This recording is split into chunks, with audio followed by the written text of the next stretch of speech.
Math learning ক্লাসের পক্ষ থেকে সবাইকে স্বাগতম। তো আজকের ভিডিওতে আমি আলোচনা করব ক্লাস 7-এর ম্যাথের যে অনুশীলনী 1.2 এর এই 10 নম্বর থেকে শুরু করব। তো আমার আগের ভিডিওগুলোতে কিন্তু এই ম্যাথগুলো সমাধান করে দেওয়া আছে। তো যারা ওই ভিডিওগুলো দেখেন তারা কাইন্ডলি আগের ভিডিওগুলো দেখে আসবেন, তাহলে আজকের এই ম্যাথগুলো বুঝতে সহজ হবে। তো আজকে আমরা প্রথম যে ম্যাথটা করব 10 নম্বর ম্যাথ। এখানে দেওয়া আছে যে কোশ্চেন হিসাবে যে একজন কৃষক বাগান করার জন্য 595টি চারা কিনে আনলো। 595টি চারা কিনলো, প্রত্যেকটি চারার মূল্য হচ্ছে 12 টাকা। এখন এখানে তিনটা পার্ট, এই ম্যাথে হচ্ছে তিনটা পার্ট, যে ক, খ, গ। তো প্রথম অংশ ক, এখানে বলছে কি চারা গাছটি কিনতে তার কত খরচ হয়েছে। তো এটা কিন্তু খুবই সিম্পল একটা বিষয়, যেখানে দেওয়া আছে যে আমার বাগান করতে টোটাল গাছের প্রয়োজন হচ্ছে, বা গাছ কিনে আনবে কয়টা, 595টা। এখন প্রত্যেকটি চারার মূল্য হচ্ছে 12 টাকা। প্রত্যেকটি মানে হচ্ছে একটি চারার মূল্য 12 টাকা। তাহলে একটি চারার মূল্য যদি 12 টাকা হয়, তাহলে এই 595টি চারার মূল্য কত হবে? এটা হচ্ছে সিম্পল ঐকিক নিয়ম, বা গুণ করে দিলেই হয় যে 500, এই একটি চারার মূল্য হচ্ছে 12 টাকা, তাহলে এতটি চারার মূল্য কত হবে? এই টোটাল গাছের সংখ্যাকে 12 দিয়ে গুণ করলে আমরা টোটাল খরচটা পেয়ে যাব। আমি এখানে আপনাদের এই ম্যাথটা করে দিচ্ছি, যে 10 নম্বরের 10-এর হচ্ছে ক। তো এখানে বলছে কি যে একটি চারার মূল্য হচ্ছে, একটি চারার মূল্য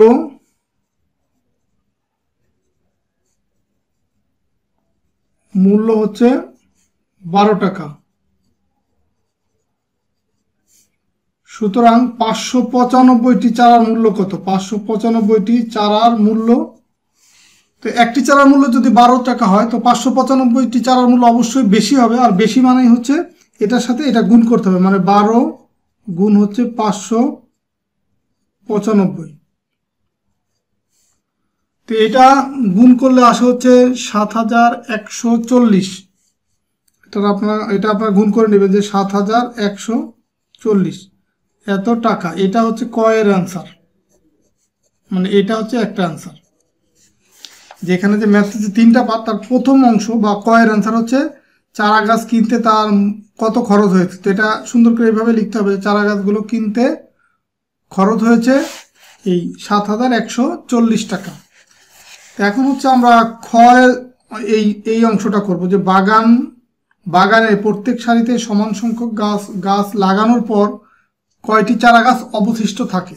তো এই যে সমান সংখ্যক মানে প্রত্যেক সারিতে এই যে টোটাল গাছ হচ্ছে কত, 595টা। তো 595টা গাছ প্রত্যেক সারিতে সমান সংখ্যক করে সাজানোর পরে কয়টি চারা অবশিষ্ট থাকে। মানে আমি যদি এইরকম ধরেন যে লাইন আকারে সাজাই, এইভাবে যদি সাজাই, প্রত্যেকটা লাইনে সমান সংখ্যক চারা সাজাবো এবং তারপরে কয়টা অবশিষ্ট থাকবে।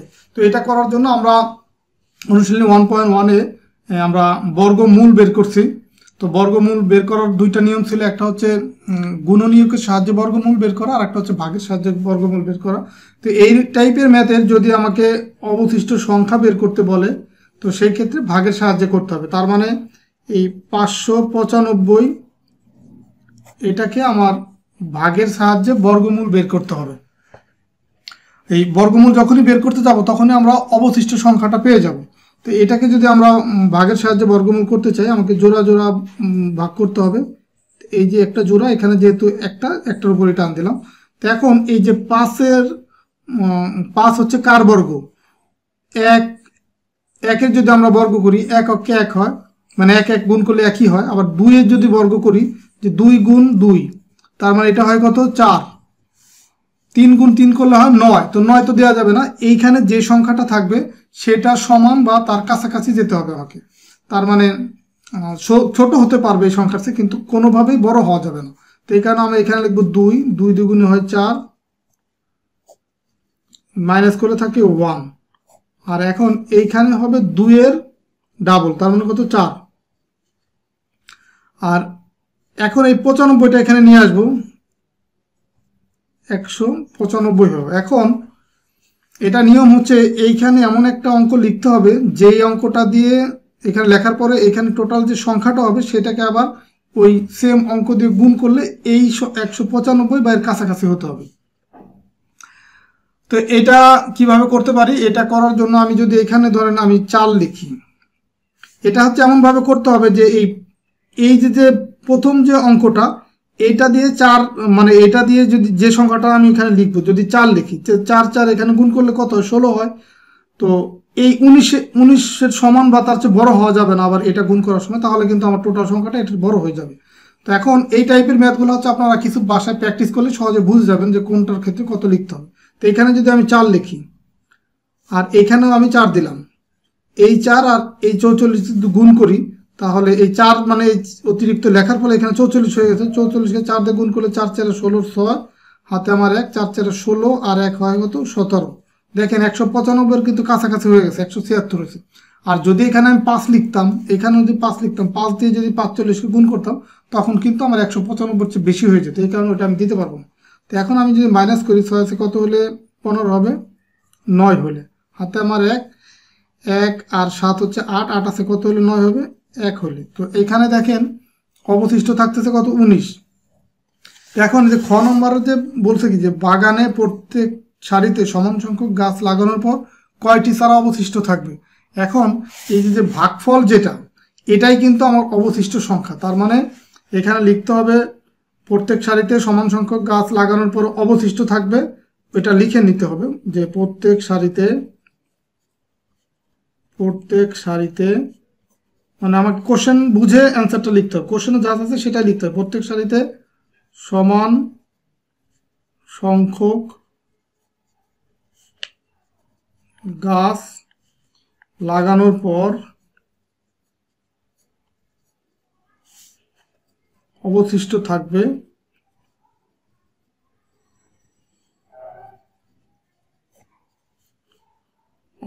থাকবে কয়টা 19টি চারা বা 19টি গাছ, এটাই হচ্ছে অ্যান্সার।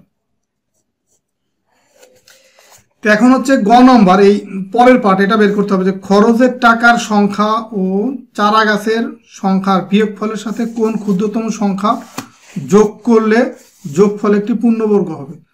এই খ নম্বর কিন্তু খুব সহজে আমরা যে অবশিষ্ট যেটা ছিল সেটা যদি বাদ দিয়ে দিই তাহলে কিন্তু এই যে 595 বর্গ সংখ্যা হয়ে যাবে আমরা বলতে পারি। কিন্তু এই ক্ষেত্রে একটু কিন্তু ডিফিকাল্ট আছে যে খরচের টাকার সংখ্যা ও চারা গাছের সংখ্যা বিয়োগফলের সাথে কোন ক্ষুদ্রতম সংখ্যা যোগ করলে যোগফল একটি পূর্ণবর্গ হবে। তো এটা করার জন্য আমি ডান পাশে এটা করি, এই গ নম্বরটা এখানে লিখি যে এখানে বলছে কি যে খরচের টাকা, তো আমি খরচের টাকাটা আমি কোথা থেকে পাবো, যে ক অংশ থেকে খরচের টাকা পাবো হচ্ছে 7140 টাকা। তো এখানে লিখবো যে খরচের টাকা বা ক থেকে পাই খরচের টাকা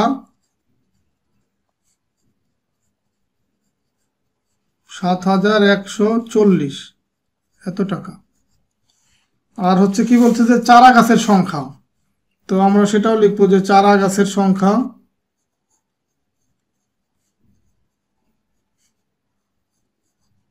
595। তো এখন এই খরচের টাকা আর চারা গাছের সংখ্যা এটা যদি আমরা বিয়োগফল, এখানে কিন্তু বিয়োগফলই করছি, বিয়োগফলের সাথে কোন ক্ষুদ্রতম সংখ্যা যোগ করলে, তার সুতরাং আমরা লিখতে পারি যে বিয়োগফল কিন্তু এই দুইটার বিয়োগফল। তো বিয়োগফল ইকুয়াল হবে কত 7140 মাইনাস হচ্ছে 595। তো এই দুইটা যদি আমরা বিয়োগ করি সেই ক্ষেত্রে আমরা কত পাবো হচ্ছে এই 5 আছে কত হলে 10 হবে, 5 হলে হাতে আমার 1, 1 আর 9 10, 10 আছে কত হলে 14 হবে, 4 হলে হাতে আমার 1, 1 আর 5 6, 6 আছে কত হলে 11 হবে, 5 হলে হাতে আমার 1, 1 আছে কত হলে 7 হবে 6000, তার মানে 6545 এটাই হচ্ছে আমার বিয়োগফল। তো এখানে বলছে বিয়োগফলের সাথে কোন ক্ষুদ্রতম সংখ্যা যোগ করলে একটি পূর্ণবর্গ সংখ্যা পাওয়া যাবে। তো আমরা এই যে বর্গমূল যখন বের করছি, তো বর্গমূল বের করার ক্ষেত্রে আমার যোগ আর বিয়োগের ক্ষেত্রে আমি ভাগের সাহায্যে বর্গমূলটা বের করছি।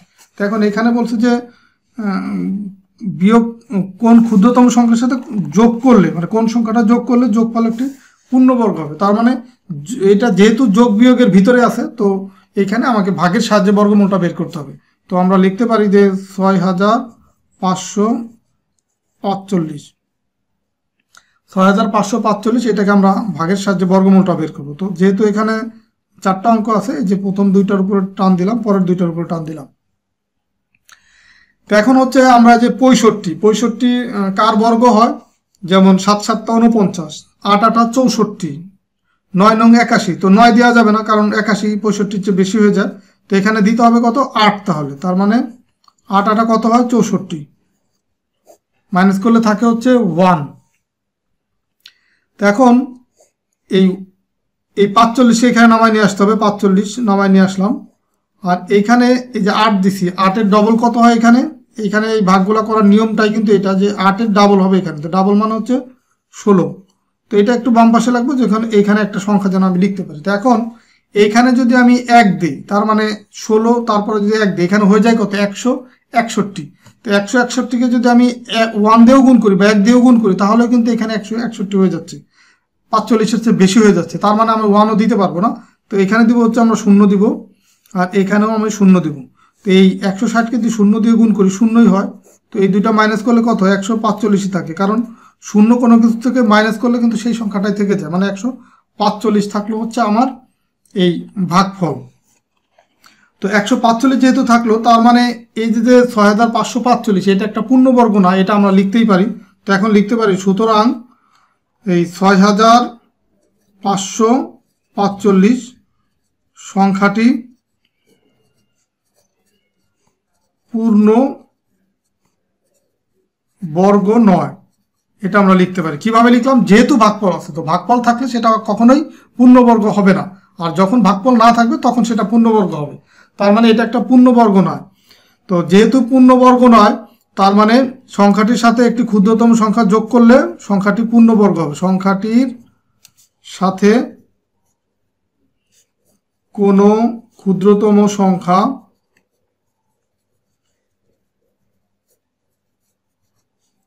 যোগ করলে সংখ্যাটি পূর্ণবর্গ হবে।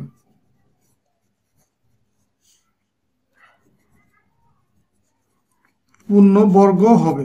তো এখন যদি এখানে যোগ না বলে যদি বিয়োগ বলতো, যে কত বিয়োগ করলে সংখ্যাটি পূর্ণবর্গ হতো, তাহলে কিন্তু সহজে আমরা বলে দিলাম যে 145 বিয়োগ করলে সংখ্যাটি পূর্ণবর্গ হবে।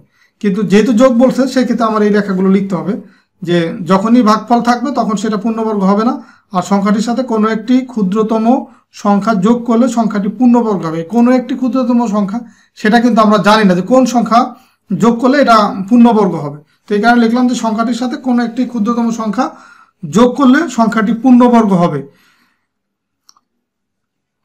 সংখ্যাটি পূর্ণবর্গ হবে এবং বর্গমূল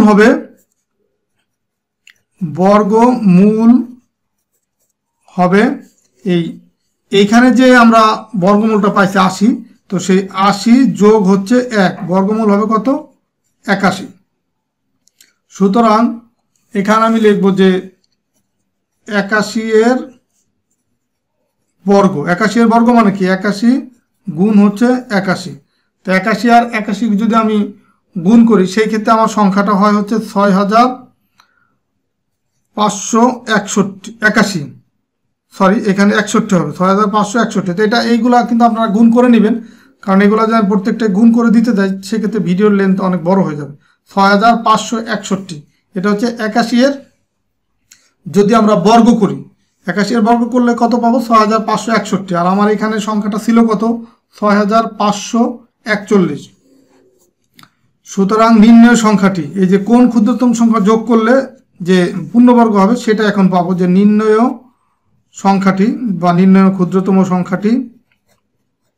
সংখ্যাটি হবে কত, এই 6561 মাইনাস হচ্ছে এইখানে যেটা ছিল সেটা কত, 6545। তো এখন মাইনাস করলে আমি এখানে পাবো হচ্ছে 16, যে 5 আছে কত হলে 11 হবে, 6 হলে, হাতে আমার 1 আর 4 কত, 5 আছে কত হলে 6 হবে, 1 হলে, এই 16। তার মানে এটাই কিন্তু অ্যান্সার, যে এই যে 6545 এর সাথে যদি আমি 16 যোগ করি, তখন কিন্তু আমার সংখ্যাটি পূর্ণবর্গ হবে। এটাই হচ্ছে অ্যান্সার। তো যদি যোগ থাকে তখন, বিয়োগ থাকে তখন কিন্তু ডিরেক্ট ভাগফল যেটা থাকবে সেটাকে আমরা বাদ দিয়ে দিলেই আমার সংখ্যাটি পূর্ণবর্গ হবে। বাট যদি আমার পূর্ণবর্গ বিয়োগ না থেকে যদি যোগ থাকে, তখন কিন্তু এই লেখাটুকুলো লিখতে হবে, যে যেটা আমি ভাগফল পাবো সেটার মাধ্যমে আমি বুঝবো যে সংখ্যাটি পূর্ণবর্গ নয়, তার মানে আমার এই যে 6545 বা মূল যে সংখ্যাটা সেটার সাথে আমার কোনো একটা ক্ষুদ্রতম সংখ্যা যোগ করতে হবে। কোনটা যোগ করতে হবে সেটা আমরা জানি না, সেটা বের করার জন্য এইখানে যে আমি বর্গমূলটা পাবো সেটার সাথে 1 যোগ করতে হবে এবং লিখবো যে এবং বর্গমূল হবে এখানে যে সংখ্যাটা পাবো সেটা +1 81 এবং এত এর বর্গ হবে কত, বর্গ হবে ওই সংখ্যাটা সেম সংখ্যা দিয়ে গুণ করতে হবে এটা। এখন আমি ফাইনালি এটা থেকে যদি এই সংখ্যাটা বাদ দিই তখন আমি এখানে যে ক্ষুদ্রতম সংখ্যাটা যোগ করলে বর্গমূল পূর্ণবর্গ হবে সেই সংখ্যাটা আমি পাবো। তো এটাই হচ্ছে অ্যান্সার এবং এই ম্যাথগুলো এভাবেই করতে হয়। তো এখন আমি এই যে 10 নম্বর ম্যাথে আজকে আমি ডিটেলস বুঝালাম, তো পরবর্তী ভিডিওতে আমি যে এইগুলো আমি ধীরে ধীরে এগুলো আপনাদেরকে সমাধান করে দেবো। তো সবাই ভালো থাকবেন, সুস্থ থাকবেন, আর আমার ভিডিওগুলো যদি ভালো লাগে বা এই ভিডিওগুলো দেখার পরে যদি আপনারা ম্যাথ শিখতে পারেন তাহলে আমার এই ম্যাথ লার্নিং ক্লাস নামে যে ইউটিউব চ্যানেল এটা আপনারা সাবস্ক্রাইব করে রাখতে পারেন বা আপনাদের মতামত জানাতে পারেন। আর ম্যাথ লার্নিং ক্লাস নামে আমার একটা ফেসবুক গ্রুপ আছে এবং ফেসবুক পেজ আছে, আপনারা চাইলে সেখানেও এনগেজ হয়ে থাকতে পারেন। তো ঠিক আছে, আল্লাহ হাফেজ।